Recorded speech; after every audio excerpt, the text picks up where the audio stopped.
जय हिंद साथियों, नमस्कार आप सभी को। स्वागत आप सभी का आपके अपने चैनल IQ स्टडी सेंटर पर। आज की क्लास में हम देखेंगे 29 मई 2025 की इंडिया करंट अफेयर्स के क्वेश्चन। डेली सुबह 6 बजे आपको चैनल के ऊपर इंडिया करंट अफेयर्स की क्लास देखने को मिलती है। अगर आप हरियाणा के किसी एग्जाम की तैयारी कर रहे हैं तो डेली सुबह 7 बजे हरियाणा करंट अफेयर्स की चैनल पर पहली बार आए हैं, चैनल को सब्सक्राइब कर लेना, बेल आइकन पर क्लिक कर लेना। डिस्क्रिप्शन के अंदर टेलीग्राम का लिंक दिया गया है, वहाँ पर आपको क्लासेस की PDF प्रोवाइड करवा दी जाएगी, जो आपकी ये डेली क्लासेज होती हैं। तो आप डिस्क्रिप्शन में टेलीग्राम चैनल को भी ज़रूर ज्वाइन कर लेना। सबसे पहले हम आज का सुविचार पढ़ेंगे। सुविचार आपके अंदर ताजगी और मोटिवेशन लेकर आता है। अगर जीवन में सफलता प्राप्त करना है तो मेहनत पर विश्वास करें, किस्मत की आजमाइश तो जुए के अंदर होती है। आज का फर्स्ट क्वेश्चन, हाल ही में किस राज्य सरकार ने उद्यमशीलता की संस्कृति को बढ़ावा देने के लिए एक परिवार एक उद्यमी योजना शुरू की है? ऑप्शन नंबर सी, आंध्र प्रदेश। हाल ही में आंध्र प्रदेश राज्य सरकार ने उद्यमशीलता की संस्कृति को बढ़ावा देने के लिए एक परिवार एक उद्यमी योजना की शुरुआत की है। नेक्स्ट, हाल ही में कहां पर अमेरिका और ईरान के बीच परमाणु वार्ता का 5वां दौर शुरू हुआ है? बी ऑप्शन करेक्ट रहेगा। हाल ही में अमेरिका और ईरान के बीच परमाणु वार्ता का 5वां दौर रोम यानी कि इटली के अंदर शुरू हुआ है। बी ऑप्शन करेक्ट रहेगा। हाल ही में कौन सा राज्य 100% विद्युतीकरण रेल नेटवर्क वाला राज्य बन गया है? ऑप्शन नंबर सी, गुजरात राज्य। गुजरात राज्य भारत के अंदर 100% विद्युतीकृत रेल नेटवर्क वाला राज्य बन गया है। नेक्स्ट, निम्नलिखित में से कौन सा देश दुनिया में स्ट्रॉबेरी का सबसे बड़ा उत्पादक है? स्ट्रॉबेरी का सबसे बड़ा उत्पादक चीन देश। ऑप्शन नंबर ए करेक्ट रहेगा। नेक्स्ट, हाल ही में किस राज्य सरकार ने राहवीर योजना को मंजूरी दी है? राहवीर योजना को मंजूरी देने वाली सरकार मध्य प्रदेश सरकार। बी सी ऑप्शन आपका यहाँ पर करेक्ट रहेगा। हाल ही में किस तारीख को विश्व फुटबॉल दिवस मनाया गया है? हाल ही में 25 मई को विश्व फुटबॉल दिवस मनाया गया है। सी ऑप्शन करेक्ट रहेगा।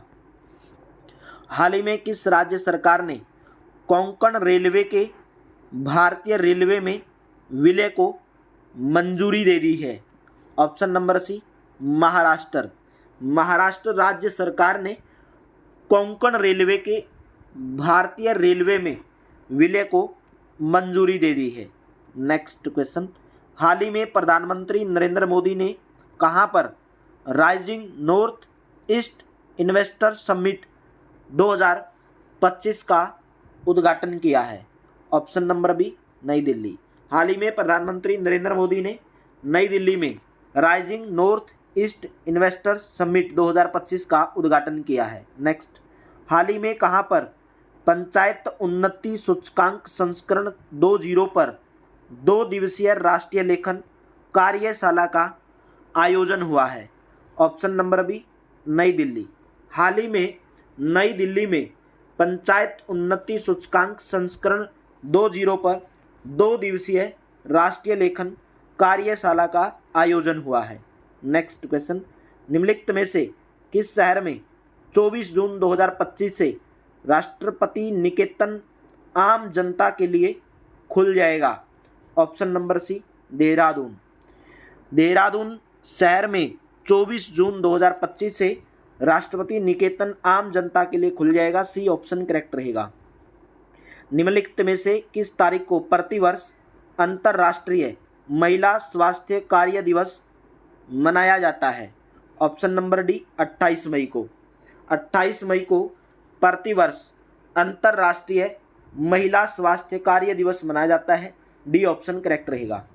हाल ही में किस मंत्रालय के अंतर्गत स्पाइस्ड योजना शुरू की गई है? स्पाइस्ड योजना कौन से मंत्रालय के अधीन शुरू की गई है? वाणिज्य और उद्योग मंत्रालय, बी ऑप्शन करेक्ट रहेगा। नेक्स्ट, हाल ही में केंद्रीय मंत्री शिवराज सिंह चौहान ने कहां पर विकसित भारत संकल्प यात्रा का शुभारंभ किया है? कहां से किया है? सीहोर से। हाल ही में केंद्रीय मंत्री शिवराज सिंह चौहान ने सीहोर से विकसित भारत संकल्प यात्रा का शुभारंभ किया है। हाल ही में कर्नाटक सरकार ने किस अभिनेत्री को कर्नाटक सोप्स एंड डिटर्जेंट का ब्रांड एम्बेसडर नियुक्त किया है? ऑप्शन नंबर ए, दीपिका पादुकोण। कर्नाटक सरकार ने दीपिका पादुकोण को Karnataka soap and detergent brand ambassador नियुक्त किया है। हाल ही में किस संगठन के द्वारा विश्व पशु स्वास्थ्य की स्थिति रिपोर्ट जारी की गई है? ऑप्शन नंबर सी, WOAH के द्वारा। हाल ही में WOAH संगठन के द्वारा विश्व पशु स्वास्थ्य की रिपोर्ट जारी की गई है, वर्ल्ड ऑर्गेनाइजेशन एनिमल हेल्थ। ठीक है, ऑप्शन नंबर आपका सी करेक्ट रहेगा, world organisation animal health report, option number C. अभी हम देखेंगे स्टैटिक जीके के क्वेश्चन। आपके एग्जाम में स्टैटिक जीके का जो पोर्शन है बहुत ज़्यादा आपके एग्जाम के अंदर पूछा जाता है। किस वेद में सबसे प्राचीन वैदिक युग की संस्कृति के बारे में जानकारी दी गई है? Right option, option number A, Rigveda. Rigveda में सबसे प्राचीन वैदिक युग की संस्कृति के बारे में जानकारी दी गई है, ए ऑप्शन करेक्ट रहेगा। नेक्स्ट क्वेश्चन, बौद्ध धर्म में त्रिरत्न का क्या अर्थ है? बौद्ध धर्म में त्रिरत्न का अर्थ होता है बुद्ध, धम्म और संघ। बुद्ध, धम्म और संघ, बी ऑप्शन करेक्ट रहेगा। नेक्स्ट, नील नदी दुनिया की सबसे लंबी नदी है, यह किस महाद्वीप में बहती है? नील नदी दुनिया की सबसे लंबी नदी है, यह अफ्रीका महाद्वीप में बहती है। ऑप्शन नंबर आपका डी करेक्ट रहेगा, नील नदी दुनिया की सबसे लंबी नदी है और अफ्रीका महाद्वीप में बहती है। पश्चिम बंगाल का शोक कहलाने वाली नदी कौन सी है? ब्रह्मपुत्र, गंडक, दामोदर या इनमें से कोई नहीं? ऑप्शन नंबर सी, पश्चिम बंगाल का शोक कहलाने वाली नदी कौन सी है? दामोदर नदी। तो आप आज का जो होमवर्क रहेगा वो बताओगे कि बिहार का शोक कहलाने वाली नदी कौन सी है? बिहार का शोक के नाम से कौन सी नदी को जाना जाता है? नेक्स्ट, निम्नलिखित में से कौन सा अनुच्छेद राज्य नीति के निर्देशक सिद्धांतों से संबंधित है? ऑप्शन नंबर डी, अनुच्छेद नंबर 36 से 51। अनुच्छेद नंबर 36 से 51 राज्य के नीति के निर्देशक सिद्धांतों से संबंधित है, डी ऑप्शन करेक्ट रहेगा। तो मेरे दोस्तों आज की क्लास में इतना ही। क्लास कैसी लगी कमेंट बॉक्स में ज़रूर बताएंगे। डिस्क्रिप्शन के अंदर टेलीग्राम का लिंक दिया गया है, PDF के लिए आप टेलीग्राम चैनल को ज्वाइन करेंगे और वीडियो को ज़्यादा से ज़्यादा शेयर कर देंगे, वीडियो को ज़्यादा से ज़्यादा लाइक कर देंगे। डिस्क्रिप्शन के अंदर टेलीग्राम का लिंक दिया गया है, PDF के लिए आप टेलीग्राम चैनल को ज्वाइन कर लेंगे। Thank you, have a nice day. मिलते हैं नेक्स्ट यानी कि कल सुबह 6 बजे करंट अफेयर्स की क्लास में।